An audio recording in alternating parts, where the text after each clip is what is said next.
कैसे हैं आप सभी। Welcome back to my YouTube channel. मैंने लास्ट वीडियो में आपके ऑपरेटिंग एक्टिविटीज का कैश फ्लो स्टेटमेंट में फॉर्मेट बताया था, उससे रिलेटेड मैं अब आपके लिए क्वेश्चन लेके आई हूँ। तो हम क्वेश्चन कर रहे हैं कि बैलेंस शीट गिवन है एबीसी लिमिटेड की, इक्विटी एंड लायबिलिटीज ऊपर गिवन है, वर्टिकल बैलेंस शीट गिवन है, एसेट्स आपको नीचे गिवन है।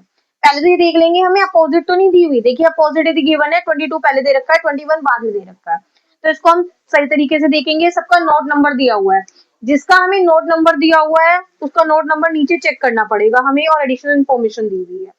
तो हमें सबसे पहले क्या चाहिए होता है, नेट प्रॉफिट बिफोर टैक्स। इसे हम क्या करते हैं, नीचे से देखते हैं, ये चीज यहाँ भी कर सकते हैं। तो नोट नंबर 1 में नेट प्रॉफिट क्या लेते हैं, हम करंट ईयर का लेते हैं। करंट ईयर का कैसे लेते हैं, हमें सपोज 2 साल का दिया हुआ है, प्रॉफिट कितने का हो गया, 20,000 का हो गया। लेकिन ये जो मैंने क्वेश्चन लिया है इसमें हमें 1 साल का लास्ट ईयर का जो प्रॉफिट दिया हुआ है नेगेटिव दिया हुआ है 6,000, और इस साल का 7,000 दिया हुआ है। अगर कभी भी हमारे पास ऐसी सिचुएशन आती है तो हम दोनों सालों का प्रॉफिट प्लस कर देते हैं। कितना आ जाएगा ये हमारे पास, 13,000। फिर हम क्या ऐड करते हैं इसमें, टिप। टिप के नाम पे इसमें दिया हुआ है, देखिए रिजर्व एंड सरप्लस में जनरल रिजर्व दिया हुआ है। टी फॉर क्या होता है हमारा, transfer to general reserve. General reserve का बैलेंस हम कैसे करेंगे, हमें 9,500 का था, हमारा कितने का हो गया 15,000। इन दोनों का हम डिफरेंस निकाल देंगे, कितने है 15,000 माइनस 9,500, ये हमारा 5,500 आ जाएगा। देखो आपके पास आगे ना तो इंटरिम डिविडेंड दिया हुआ, ना propose dividend, proposal for taxation दिया हुआ, ना प्रपोज डिविडेंड दिया हुआ, तो इसको आप स्किप कर देंगे। आप इन दोनों को ऐड करेंगे, आपका प्रॉफिट कितना आ जाएगा, 18,500 का आ जाएगा। वो आप यहाँ पर डाल देंगे 18,500। अब हमारा ये नोट नंबर वाला सोल्यूशन हो गया।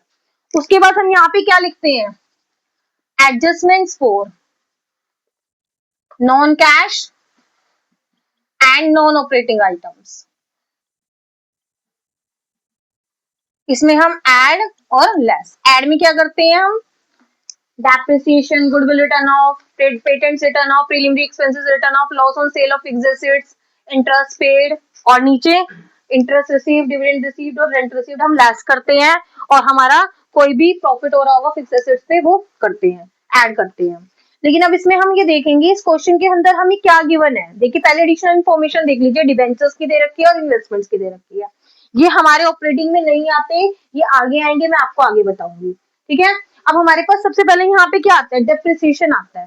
देखिए यहाँ पे डेप्रिसिएशन दे रखा है हमें, हमें जो थर्ड पॉइंट टेंजिबल एसेट्स वाला दे रखा है, मशीनरी कितने की दी हुई है, पहले 54,000 की, फिर 41,000, सॉरी उल्टा दे रखा है, 41,000 की 54,000 की। डेप्रिसिएशन पहले 9,000 का था, अब 13,000 का हो गया। जो इनका डिफरेंस है वो लिख दीजिए, कितने का हो जाएगा इन दोनों का डिफरेंस, 13,000 माइनस 9,000, 4,000। तो इसमें डेप्रिसिएशन 13,000 माइनस 9,000, ये हमारा 4,000 आ जाएगा। आई थिंक समझ में आ गया होगा यहाँ तक आपको। उसके बाद क्या करते हैं, हमारा डेप्रिसिएशन हो गया, इसमें कोई गुडविल नहीं है, नहीं गुडविल गिवन है हमें कितने की, ये इंटेंजिबल एसेट्स फोर्थ पॉइंट पे दिया हुआ, पहले 10,000 की थी, अब 8,000 की हो गई गुडविल। इसे बोलते हैं हम गुडविल रिटर्न आउट। अगर गुडविल बढ़ रही होगी तो यहाँ नहीं आएगी, वो आगे आएगी, वो मैं आपको आगे की वीडियोस में बताऊंगी।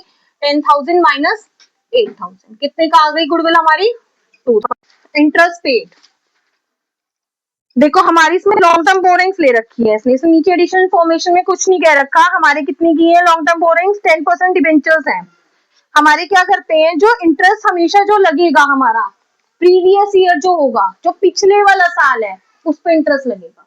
देखो पिछले साल के डिबेंचर्स कितने के हमारे, 21,000 के, तो 21,000 का कितने परसेंट कह रहा है इंटरेस्ट, ये 10%। हमेशा प्रीवियस ईयर पे लगेगा, करंट ईयर पे कभी भी नहीं लगेगा, तो ये 2100 आ जाएगा। इसके बाद प्रॉफिट लॉस वगैरह इसमें कुछ भी नहीं है, उसे आप स्किप कर दीजिए। अब इसमें क्या आता है, loss, gain on sale of fixed assets और IDR. IDR means interest received, dividend received और रेंट रिसीव्ड, ठीक है ना। अब हमें इसमें कुछ भी नहीं दे रखा, ना तो प्रॉफिट दे रखा, और सिर्फ हमारे पास एक ही दे रखे है, इन्वेस्टमेंट्स का रेट दे रखा है 10%। तो इन्वेस्टमेंट जो होते हैं हमारे क्या होते हैं, एसेट्स, उस पे क्या मिलेगा, हमें इंटरेस्ट मिलेगा। तो इन्वेस्टमेंट्स कितने के हैं हमारे इसमें, वही प्रीवियस ईयर पे निकालेंगे, 3,000 का 10%। इंटरेस्ट रिसीव्ड 3,000 का 10%, कितना आ जाएगा ये हमारा 300। ये किस में आ जाएगा, हमारा नेगेटिव में आ जाएगा। इसको आप क्या करेंगे, प्लस माइनस करके सीधा यहाँ पर बाहर लिख देंगे, इसको हम माइनस प्लस करेंगे, कितना आएगा हमारा ये सॉल्व करेंगे, ये आ जाएगा हमारे पास 26,600 का। यहाँ पे क्या लिखेंगे, operating profit before working capital changes. अब क्या करेंगे, यहाँ पे हम 4 हेडिंग्स पहले ही डाल लेंगे। एड लेस, मैं नीचे वाला इरेज कर रही हूँ, एड और ये less, increase in current liability, decrease in current assets, increase in current assets और डिक्रीज इन करंट लायबिलिटीज। हम ये चारों हेडिंग्स पहले से ही डाल लेंगे, ठीक है ना। तो आप देखो, हम करंट एसेट्स और करंट लायबिलिटीज को देखेंगे। पहले ऊपर देख लीजिए, करंट लायबिलिटीज में हमें सिर्फ क्या दिया हुआ है, ट्रेड पेबल 8500 के थे, 12,500 के हो गए हमारे ट्रेड पेबल। तो इंक्रीज हो रहे हैं, डिक्रीज हो रहे हैं, इंक्रीज हो रहे हैं। तो इंक्रीज इन करंट लायबिलिटी कहाँ आती है, यहाँ पर आप पहले ही डाल लीजिए और जो हो रहा है उसमें डालते चलिए। तो इनका डिफरेंस कितना आ जाएगा, ये हमारा 4,000 रुपीज। क्लियर है, ये माइनस कर लो, यहाँ पे ये गलत कर दिया मैंने 26।